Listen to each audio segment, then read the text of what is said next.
recently, I also heard a talk by Swamiji, Swami Kriyananda, and he said in that talk that values are not absolute. Values are relative and directional. So the value system that we may have, it is not absolute, it is relative and directional. And he gave a beautiful example. He said that on one side there is Jesus Christ, and suddenly Jesus Christ is thinking that enough of these devotees and all this spirituality, I'm done with it, I'm sick and tired of it. Now I'm going to make money and become a millionaire. And on the other side, there is this other person, and he is completely lazy, lethargic, really not doing much in life. And he also gets inspired with the same idea that, okay, I'm going to become a millionaire.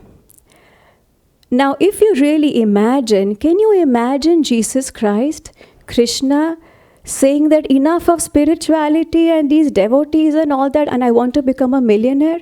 Can you even imagine that? We can't. And this is a beautiful example, and he says it is very, very important that the beliefs that we may have, in our family, in the society, it may be true for somebody, it may work for somebody, but we have to use our own common sense to see if it is true to you, where you are in your life. Is it relatable to you? What kind and also, there is one in India, in the eastern zone, in Bihar, there is a festival, okay, which happens, and it's called Chhat Puja. And one of my staff, the person who is working in my house, so they do the Chhat Puja every year. And in that Chhat Puja, the ladies of the family, they are supposed to keep a fast of 36 hours. Okay, and in that fast, you are not supposed to eat, and you're not supposed to even drink a drop of water. Pura nirjal upvas. Okay? And so this person's wife, she did it. All the women in her family did it. All the family women were okay, but this lady was pregnant. And in spite of being pregnant, she did this 36-hour fast. And after 24 hours or a day of no water, no food, she started feeling uncomfortable. And they had to take her to the hospital. There were complications. She risked her life, her child's life. And ideally in that situation, even if it was a strong belief in the family, ideally the family should have told her not to do, or she should have used her sense not to do. But then she did. She did. And she landed up risking her life and her child's life. She was in the hospital. It was a critical situation, and this staff had to run suddenly to his village, leaving all the work. In Calcutta, there is another ritual, a custom that a lot of Bengalis follow. And there is a temple, a Kali Ghat temple, a Kali Mandir in the Kali Ghat area. And in that temple, they offer a goat. They slash the neck. So they kill that goat and they offer it to God. And before doing that, they whisper a wish into the goat's ear, thinking that once the goat is dead, the soul is going to travel up to God and their wish is going to be transported there. Okay? So, and people are still, even today, after so much of education, modernization, intelligent, educated people are still following, because it is a belief that is coming since when, God knows. And I have really seen it. It's full bloodshed, that area. And they buy this goat, sometimes it's a baby goat, and they bring it, they whisper something, and they slash it, khatak. And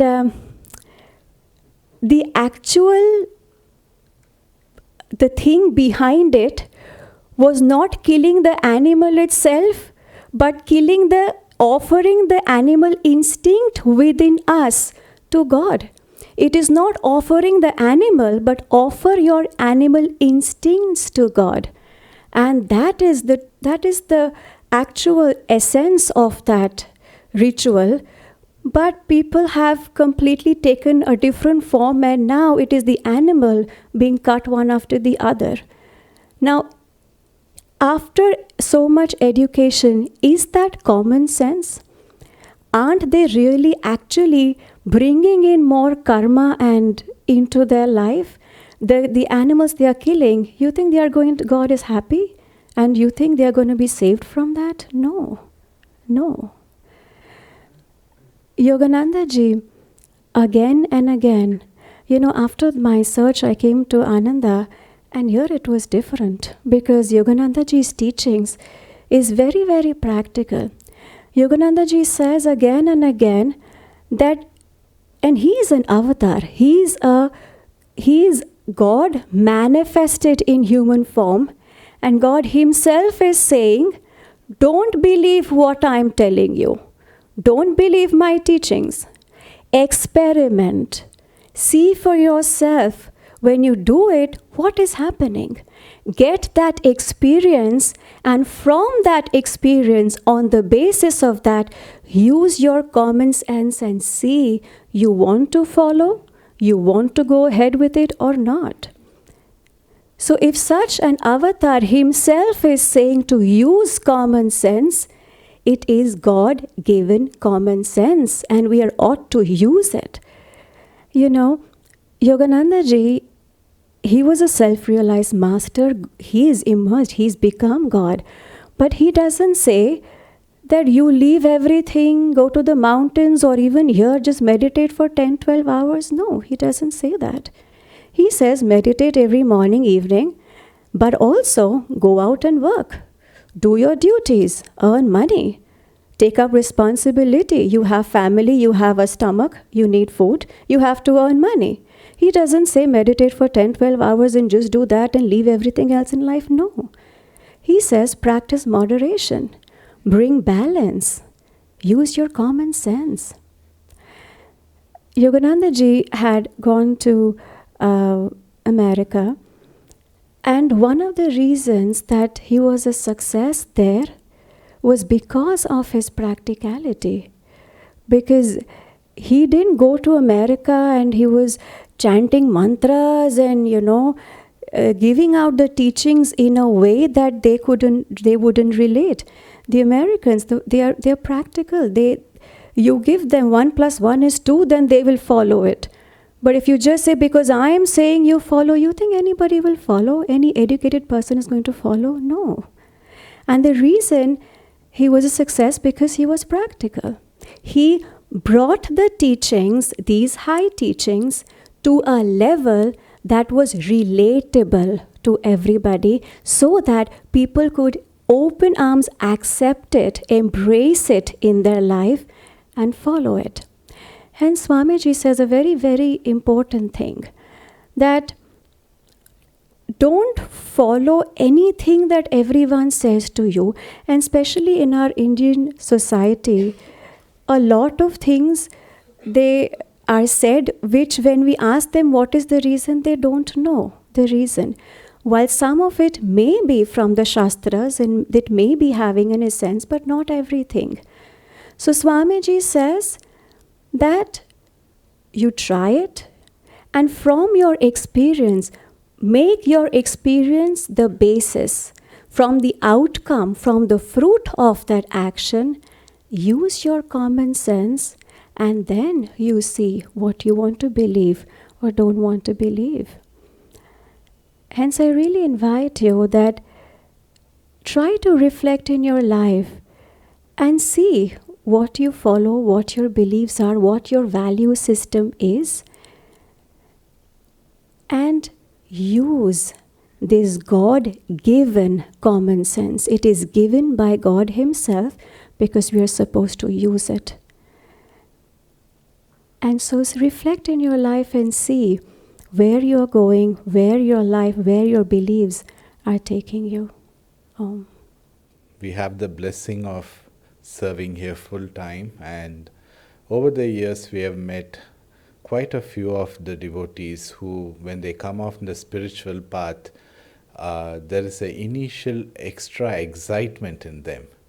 So they want to meditate long, go to Himalayas, and then be in bliss always. Now the office in which they were working, or the family they come from, they don't make much sense now. And that's exactly what a devotee should not do. And Lahiri Mahashaya came as an avatar to prove that point. As Swami Sri Yukteswarji said, as Yogananda describes Swami Sri Yukteswar, his feet was firm in the ground while his head was in the haven of heaven. So Yukteswarji admired practicality. Practical people aroused his interest and his admiration. And Swami Kriyananda also says that, spirituality is not about vagueness or confusion. A spiritual aspirant or anybody who's doing a sadhana, that in his outer life, he expresses his sadhana, that true clarity of thoughts also. Very rarely a sadhaka is really confused. And if there is a confusion in your mind, you have prayers, you can ask guidance to God, you can ask guidance to gurus. And like we chanted, when in darkness, always ask for guidance from God. And we should include spirituality in, we shouldn't exclude practicality from a spiritual approach in life. There are few stories which which Yogananda ji has shared with us to, drive this point through. One such story which Yogananda ji shared is in the Conversations with Yogananda, where there were two women who never locked their car when they parked their car outside the mall or anywhere. And when Yogananda ji told him, why don't you lock the car? Why do you leave it open? There might be thieves, you might lose some possessions of yours. They said, where is your faith in God? And, and it so happened, eventually, they had bought expensive paintings and stuff which was all stolen, and then later on they shared their tragedy with Yogananda. And Yogananda said that, do not ask God for something which you can do yourself. Do not test him. And he also quotes an incident from Jesus Christ's life when Satan tempted Christ to jump off the mountain to prove that God will save you or not. Christ replied, I will not tempt God. Do not tempt him. So do not, lose your common sense when you are approaching anything in your life just because we are on a spiritual path. And there's another funny quote for common sense, funny two-line story for common sense, which we usually hear, which is a man was trying to light a with a long beard, was trying to light a cigar, and when he lit his cigar, his beard also caught fire. So he looked up and he was standing there, and some passerby said, why don't you you're burning, put off the fire. And he said, shh, can't you see I'm praying for rain? So, saintliness is not dumbness, is what our gurus say. And the Yogananda ji also shared another story. This story is about an egocentric Pandit who thought he has read through all the scriptures and he for sure is going to reach to heaven and he can take others to heaven with him for sure. So there were those who were intelligent could see through and they did not follow him.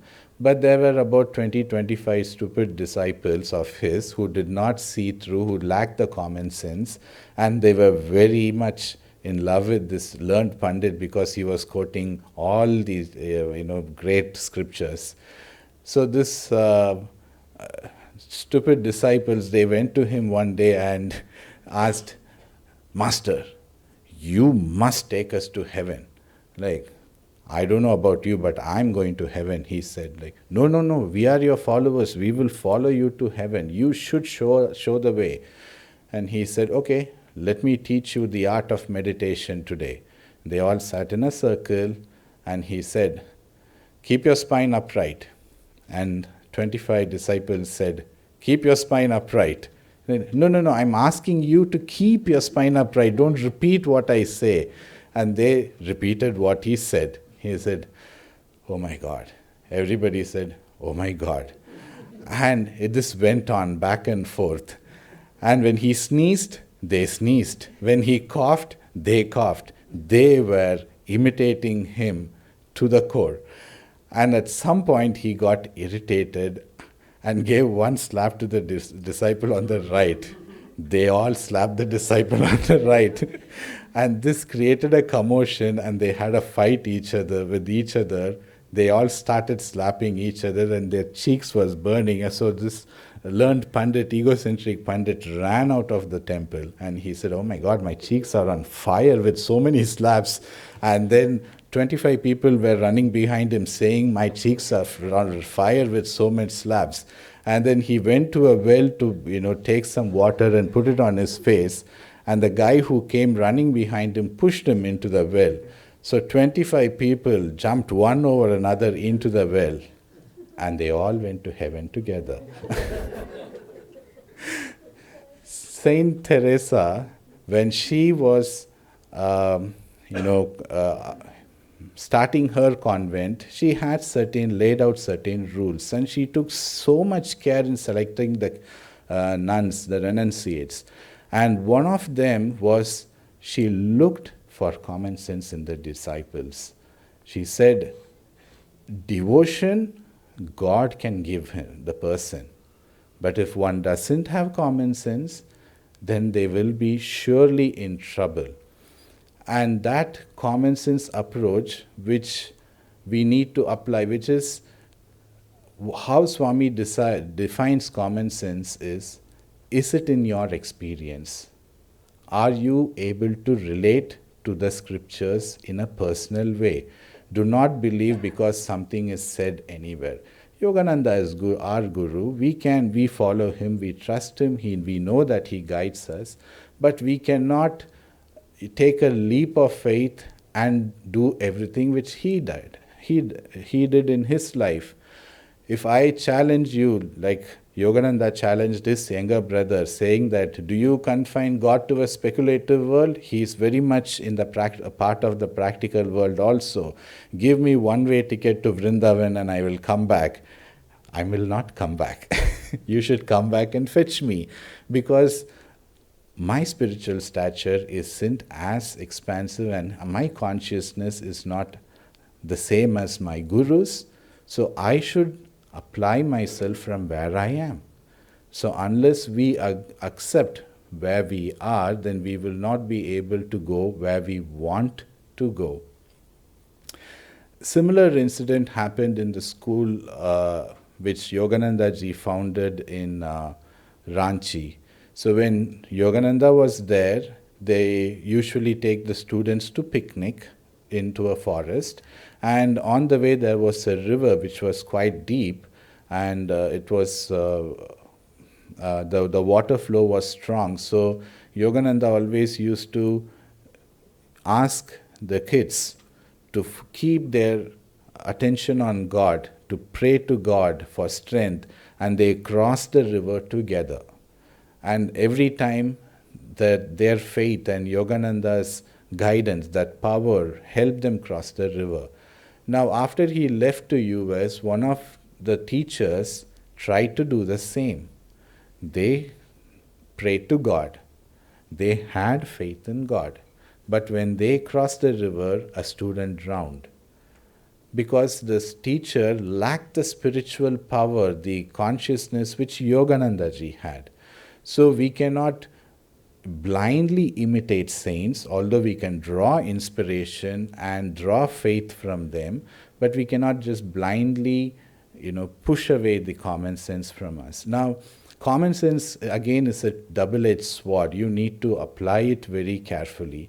For example, Swamiji shares an incident where he saw few people chanting God's name in Los Angeles and Krishna's name in Los Angeles, and he was very moved by that uplifted energy.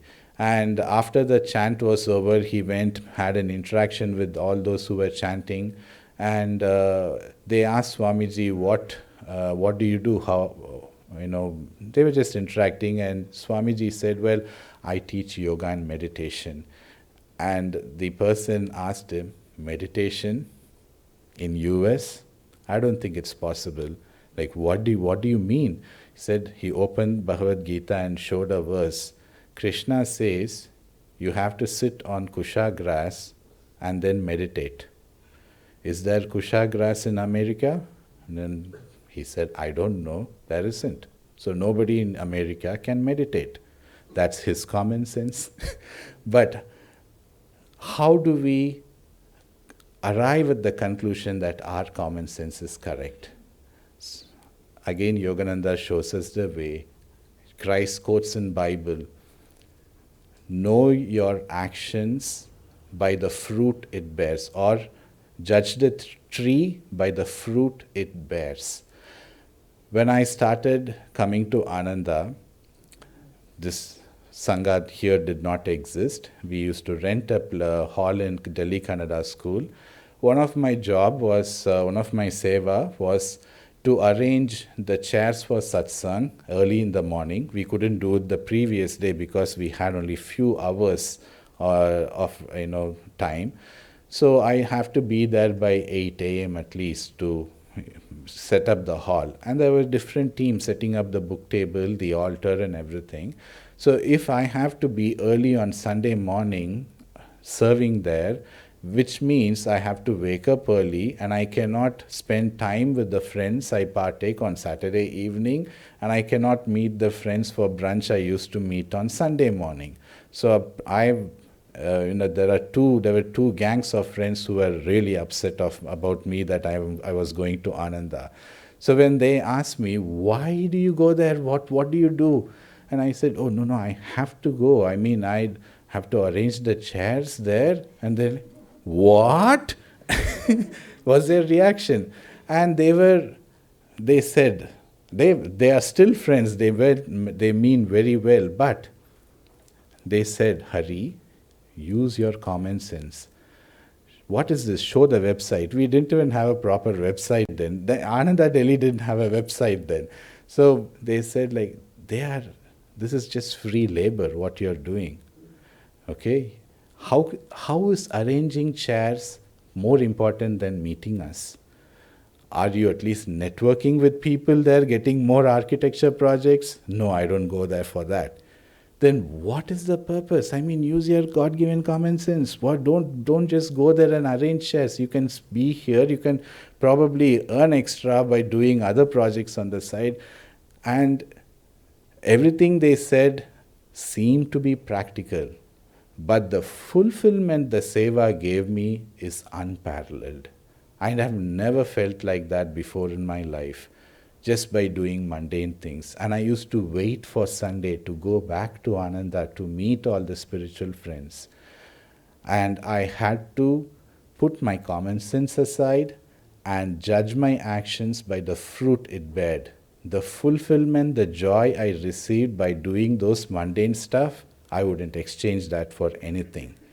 So, use your common sense, but there should be a guidance from God.